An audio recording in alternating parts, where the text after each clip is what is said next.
দিদি এখন না উগলাতে পারছে না গিলতে পারছে। এই হুমায়ুনকে দিয়ে আমাকে হারানোর জন্য সাম্প্রদায়িক বিভাজনের রাজনীতি করালো। বলা হলো যে 70 ভাগ মুসলমান 30 ভাগ হিন্দু, হিন্দুকে মেরে গঙ্গায় ভাসিয়ে দেওয়া হবে। হুমায়ুনকে দিয়ে বলালো, হুমায়ুনের মুখে বসালো, হুমায়ুনকে এটা নির্দেশ দিয়ে করালো। কিন্তু হুমায়ুন নিজে স্বইচ্ছাটা করেছে বলে আমি মনে করি না। হুমায়ুনকে দিয়ে বাংলার মুখ্যমন্ত্রী এই কাজটা করালো, এই এই একটা অন্যায় কাজ করালো শুধু অধীর চৌধুরীকে হারানোর জন্য। সে দিদি এখন হুমায়ুনকে ত্যাগ করতে পারছে না। যদি হুমায়ুনকে দল থেকে বার করে দেয়, হুমায়ুন কিন্তু সব গর্ব করে বলতে লেগে যাবে। দিদির এখানে জানের ভয় আছে, তাই দিদি হুমায়ুনকে একদম বারো করতে পারছে না, আবার রাখতেও পারছে না। তার গলার কাটা হয়ে গেছে হুমায়ুন। এত তৃণমূলের এত মস্তান, এত ক্ষমতাবানদের বিরুদ্ধে হুমায়ুন এইভাবে বলছে কি করে, সেটা তৃণমূলের লোকরা বেশি জানবে, দিদি এটা বেশি জানবে। অন্য কারোর জন্য দিদি তো এত খাতির করতো না এতদিন, অন্য কাউকে এতদিন দিদি অ্যালাউ করতো না, এটা হুমায়ুনকে এই বিরোধিতাটা অ্যালাউ করছে। শান্তনু সেন যে একটা ডাক্তার মানুষ, একটা শিক্ষিত মানুষ, দিদির দলের মুখপাত্র, সে সামান্য আরজি কর্মীর ছোট্ট একটা সমালোচনা করার জন্যে তার সব কিছু কেড়ে নেওয়া হবে, এমপি পদ থেকে আরম্ভ করে সব পদ। কিন্তু হুমায়ুন খোলা মঞ্চে দাঁড়িয়ে সরকারের বিরোধিতা করছে, খোলা মঞ্চে দাঁড়িয়ে তৃণমূল নেতাদের বিরোধিতা করছে। তার বিরুদ্ধে বলার ক্ষমতা, কিছু করার ক্ষমতা, অ্যাকশন নেওয়ার ক্ষমতা বাংলার মুখ্যমন্ত্রী মমতা ব্যানার্জি নেই। কারণ হুমায়ুন তার গলের কাঁটা হয়ে গেছে, তাদেরকে দিয়ে তিনি অন্যায় কাজ করিয়েছেন। সে যদি ফাঁস হয়ে যায়, দিদি তাই চুপ করে আছে। কংগ্রেস মমতাকে সমালোচনা করার জন্য দিল্লি নেতাদের দরকার পড়ে না, যেন আমরা কাফি। মমতার সব নাটক দিল্লির সবাই জানে, সারা ভারতবর্ষের লোক জানে। এই ইন্ডিয়া জোট কখনো সে থাকে, কখনো সে থাকে না। নিজের প্রয়োজনে ইন্ডিয়া জোটকে আহ্বান করে, আর নিজের প্রয়োজন ফুরিয়ে গেলে ইন্ডিয়া জোটের বিরোধিতা করে। এ রাহুল গান্ধীরও বিরোধিতা করেছে, সোনিয়া গান্ধীরও বিরোধিতা করেছে, কংগ্রেসের বিরোধিতা করেছে। কখনো কংগ্রেস করতাম ভাবতে না নাকি লজ্জা হয়, সে মন্তব্যও করেছে। হঠাৎ করে এখানকার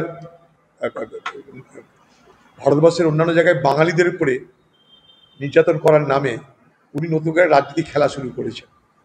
একবারও কেন সেই সমস্ত পরিযায়ী শ্রমিকদের, সেই সমস্ত রাজ্যে যেখান থেকে তাড়ানো হয়েছে বা যারা পালিয়ে এসছে, সেখানে নিয়ে যাওয়ার পুনর্বাসনের কেন তিনি দাবি করছেন না? কারণ ভারতবর্ষ একটা রাজ্য যেখানে যে কোনো প্রান্তের মানুষ যে কোনো প্রান্তে গিয়ে বসবাস করতে পারে। তো তিনি কেন সেই সমস্ত রাজ্যের মুখ্যমন্ত্রীর সাথে কথা বলে তাদেরকে পুনরায় ফেরত কেন পাঠাচ্ছেন না? বা যারা ফিরে আসছে তাদের জন্য কর্মসংস্থান, তাদের ক্ষতিপূরণের জন্য কেন তিনি দায়িত্ব নিচ্ছেন না? তিনি রাজনীতি করছেন, মিছিল করছেন, তাদের সঙ্গে দেখা করেছেন একবারও? তাদের সমস্যার কথা শুনেছেন? তাদের সমস্যা সমাধানের চেষ্টা করেছেন? আপনি না কোর্টে গেছেন, না কোনো মন্ত্রীর কাছে গেছেন। কোর্টে যাচ্ছে কে? সেই সমস্ত পরিবার, তাদের পরিবারের লোকেরা, যারা তাদের পরিবারের যারা রোজগার করা ব্যক্তি, তারা যেহেতু বাইরে আছে, তাদের নিরাপত্তার জন্য তারা উদ্বিগ্ন তারা কোর্টে যাচ্ছে। সেই কোর্টের রায়ে তাদেরকে সেখান থেকে ছাড়া হচ্ছে। এখানে আপনার ভূমিকাটা কোথায়? আপনি মাঝখান থেকে সেটা নিয়ে রাজনীতি করতে নেমে গেলেন। কারণ আমরা কেউ জানি না যে পশ্চিমবঙ্গের কত পরিযায়ী শ্রমিক বাইরে বসবাস করে। এক, পশ্চিমবঙ্গের কত মানুষ আরব দুনিয়ায় বসবাস করে, সেখানে কাজ করতে চলে যায়, সেখানে তার ঠকবাজের পাল্লায় পড়ে, সেখানে তাদের সাজা হয়, মৃত্যু হয়, সে ডেড বডি আনার লোক খুঁজে পাওয়া যায় না। জানেন, আরব দুনিয়া যারা মারা যায় তাদের ডেড বডি আনার জন্য সরকার কিছু ব্যবস্থা করে না, তাদের পরিবারের পাশে দাঁড়ায় না। সেখানে তারা কাজের জন্য ঠকবাজদের পাল্লায় পড়ে কখনো বিপদ হয়। একটা দুটো নয়, আরবের জেলগুলোতে সব থেকে বেশি আসামি যদি থাকে, তারা এই ভারতবর্ষ থেকে যাওয়া, বাংলা থেকে যাওয়া সেই সমস্ত পরিযায়ী শ্রমিকরা। তাদের জন্য কখনো মাথা ব্যথা করেছেন? আপনি কোভিডের সময় বলেছিলেন 53 লক্ষ পরিযায়ী শ্রমিক। কোথায় গেল সে 53 পরিযায়ী শ্রমিক? ভারতবর্ষে কত পরিযায়ী শ্রমিক বাংলা থেকে গেছে আপনার কাছে কোনো তথ্য নেই। কারণ আপনি সকলের ডাটা মেনটেন করেন, পরিযায়ী শ্রমিকদের ডাটা মেনটেন করেন না। তারা এলে প্রতিশ্রুতির ডাঁটা ধরাবেন আপনি, এই করব তাই করবো এই করবো। প্রতিশ্রুতির ডাঁটা ধরিয়ে তাদের জন্য আসল ডাটা রাখা উচিত, সেখান থেকে নিজেকে মুক্ত করেন। আর ভোটের বাজারে খুব নাটক করে ভরতবাজি করে একটা মিছিল করলেন, হয়ে গেল। ওরা কি করবে সেটা ওদের ব্যাপার। বিজেপিকে মোকাবেলা করতে হবে, তৃণমূল তার মোকাবেলা করবে। আমরা প্রত্যেকটা মানুষের রাজনীতি করার স্বাধীন অধিকারের পক্ষে। কেউ বিজেপি করতে পারে, কেউ তৃণমূল করতে পারে, কেউ মুসলিম লীগ করতে পারে, কেউ কংগ্রেস করতে পারে, সিপিএম করতে পারে। প্রত্যেকটা মানুষের, যারা স্বাধীন দেশে, প্রত্যেকটা মানুষের স্বীকৃত রাজনৈতিক দলের হয়ে রাজনীতি করার, সমর্থন করার অধিকার আছে। বাঙালি যেখানে হেনস্থা, তাদের জন্য পাশে দাঁড়াতে হবে। আবার পশ্চিমবঙ্গ অবাঙালি আছে, তাদেরও যদি হেনস্থা, তার পাশে দাঁড়াতে হবে। সারা ভারতবর্ষের প্রত্যেকটা মানুষই ভারতবর্ষের নাগরিক। যদি আজকে আমরা বাংলা অবাংলা নিয়ে খেলা করতে শুরু করি, বাংলার ক্ষতি।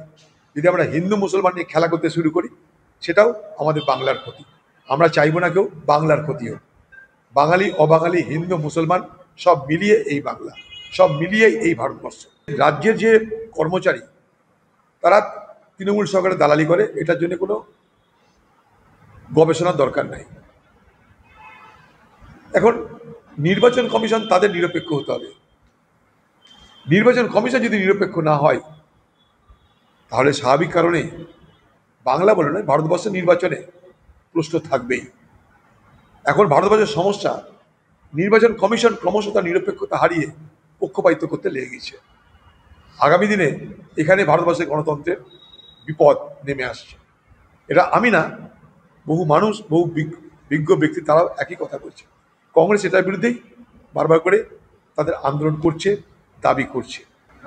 যেমন প্রত্যেক বছর দুর্গাপুজো আসে, ঈদ আসে, বকরিদ আসে, তেমনি করে যখন ভাঙন হয় বাংলায়, মুর্শিদাবাদ ভেঙে যায়, তখন দিদি এই প্রকৃতির দোহাই দেয়, আর দিল্লি টাকা দিল না, বাতেলা করে।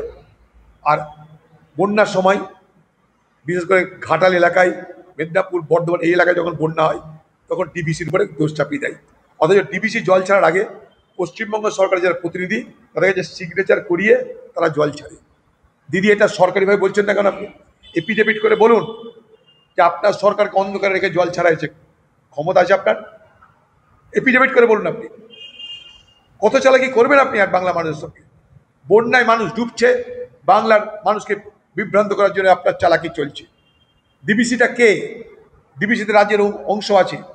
ডিবিসি একা কিছু ব্যক্তি নয়, ডিবিসি কোনো পার্টির না, ডিবিসিতে রাজ্যের অংশ আছে। পশ্চিমবঙ্গ ডিবিসির একটা স্টেক হোল্ডার। মিথ্যে কথা বলছেন আপনি। আমি তার বিরুদ্ধে হাইকোর্ট করেছি আপনার এই ধরিবাজি, এই চালাকির বিরুদ্ধে।